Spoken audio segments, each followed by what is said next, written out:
কম না বেশি? সংসদের ভিতরে খুব বেশি না?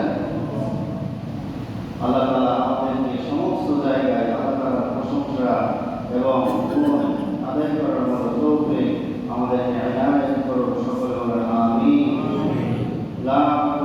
সালাম সাইয়্যিদুল মুরসালিন রাহমাতুল লিল আলামিন সাইয়্যিদুস সাকালাইন ইমামুল মুরসালিন বিশ্ব মানবতার মুক্তির লোক আমার আপনার প্রিয় নবী মুহাম্মদ রাসূলুল্লাহ সাল্লাল্লাহু আলাইহি ওয়াসাল্লাম সম্মানিত উপস্থিতি কেমন আছেন? আলহামদুলিল্লাহ, আমাকে আসলে ভালো আছি। প্রতিনিয়ত যেখানে ফিলিস্তিনে মুসলমানদের লাশের সারি নির্ধারিত হচ্ছে, সেখানে এখনো মুসলমান ভেদাভেদের ভিতরে কম না বেশি? মুসলমান এখনো টুপি দাঁড়িয়ে হাত তুলে মোনাজাত দিয়ে এখনো পড়ে আছে, কথা বলে ঠিক কিনা?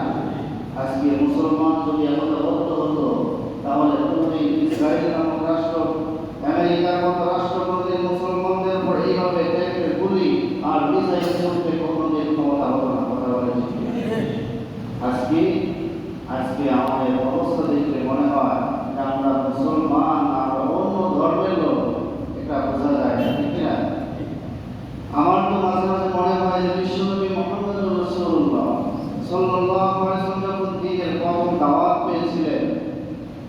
দাওয়াত পাওয়ার পরে যেভাবে মানুষদেরকে আস্তে আস্তে মানুষের ঈমানের উপরে কাজ করেছে, তাওহীদের উপরে কাজ করেছে, সেই সমস্ত মানুষগুলো ছিল মুশরিক। কিছু বলে মুশরিক ছিল। বর্তমানে মুসলমানদের অবস্থা হয়ে গেছে সেই মুশরিকদের চাইতে বেশি খারাপ, কথা বলে ঠিক কিনা? আজকে তাওহীদের কথা বলা লাগছে মুসলমানদেরকে, ঠিক কিনা? রিসালাতের কথা আরো 1400 বছর পরে, 1445 বছর পরে এখনো তাওহীদের কথাই বলা লাগছে, এখনো রিসালাতের কথাই মুসলমানদেরকে বলা লাগছে, এখনো আখিরাতের কথাও মুসলমানদেরকে বলা লাগছে। অথচ 1450 বছর পরে মুসলমানদের এমন একটি অবস্থায় এসে উপনীত হয়েছে যেখানে মুসলমানদের জান এবং মাল আল্লাহর রাস্তায় বিলিয়ে দেওয়ার সময় এসেছে, কথা বলে। সেই রাস্তায় আমরা আছি, রাস্তা ছোট হয়ে গেছে আমার প্রিয় ভাইরা। আজকে এই জুমায় আল্লাহ রাব্বুল আলামিন আমাদেরকে মসজিদে এসে বসে আগে ভাগে দুইটি কথা শোনার মতো মন মানসিকতা, সুস্থতা যিনি দান করেছেন তিনি কে? আল্লাহ শুকরিয়া আদায় করছি, আলহামদুলিল্লাহ। সংক্ষিপ্ত এই সময় যে বিষয়গুলো নিয়ে কথা বলবো, আয়াতে কারিমা তেলাওয়াত করেছি সূরাতুন নাবা থেকে। সংক্ষিপ্ত আকারে তরজমা এবং যতটুকু আল্লাহ তাআলা তৌফিক দেন কথা বলবো। পাশাপাশি হযরত ইব্রাহিম আলাইহিস সালাম ও বাইতুল্লাহ শরীফের যে ঘটনাটা শুরু করেছি, তথা এটা হলো এমন একটি মাস আমরা উপনীত হয়েছি, আমরা কিন্তু শাওয়াল মাস শেষ করে ফেলেছি, প্রিয় ভাইরা। কথা বলেন, নতুন একটি মাস আমরা পদার্পণ করেছি, মাসটির নাম কি? জিলকদ মাস, ঠিক না? এবং এই শাওয়াল, জিলকদ, এরপরে আরেকটি মাস আসবে, সেই মাসের নাম কি? জিলহজ মাস। জিলহজ মাস কি করে? আল্লাহর বান্দারা আল্লাহর ঘর জিয়ারতের জন্য যায়। সারা বাংলাদেশ থেকে, সারা পৃথিবী থেকে মানুষ বিভিন্ন আনাচে কানাচা থেকে কোথায় যাচ্ছেন? আল্লাহর ঘর জিয়ারতের জন্য যাচ্ছেন। উদ্দেশ্যটা কি? উদ্দেশ্যটা কি ভাইরা বলেন? আল্লাহ তাআলার রাজি এবং খুশি, ঠিক না? আল্লাহ তাআলা বলেছেন কেউ যদি হজ করে আসে তাহলে তার অন্তরটাকে নরম করে দেন কি? তার গুনাহ সমস্ত ঝরে দেন কে? তার সমস্ত গুনাহগুলোকে মাফ করে দেন কি? বিশ্বনবী মুহাম্মদ রাসূলুল্লাহ সাল্লাল্লাহু আলাইহি ওয়াসাল্লাম বলেন, সেই হজটাই হলো সর্বোত্তম হজ।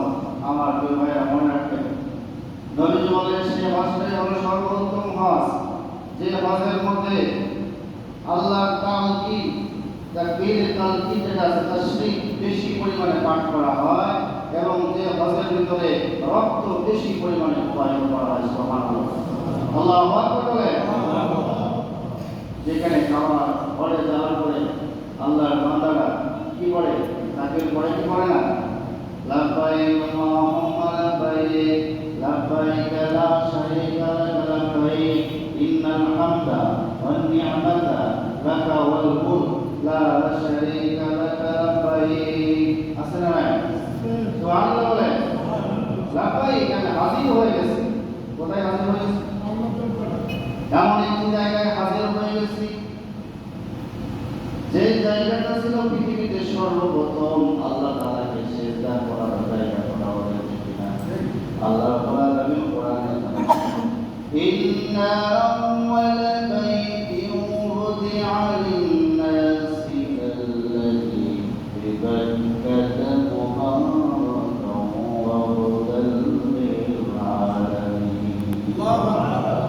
এমন একটি স্থান যে স্থানটিতে পড়ে আল্লাহ রাব্বুল আলামিন বিশ্ব নবী আল্লাহ রাব্বুল আলামিন অসংখ্য আয়াত নাযিল করেছেন কারণ এই ঘরটি এমন একজন নবীর মাধ্যমে আল্লাহ রাব্বুল আলামিন স্বীকৃতি দিয়েছেন যে নবীর জীবনে পরীক্ষার কম ছিল না বেশি ছিল কম ছিল না বেশি ছিল তার মানে বোঝা গেল আল্লাহর প্রিয় বান্দা হতে হলে পরীক্ষার সম্মুখীন হওয়া লাগবে ঠিক না পরীক্ষা ছাড়া জান্নাতে যাওয়া যাবে না আর এমন ঈমানকে তো লালন করছি পরীক্ষার কথা শুনলে আর থর থর করে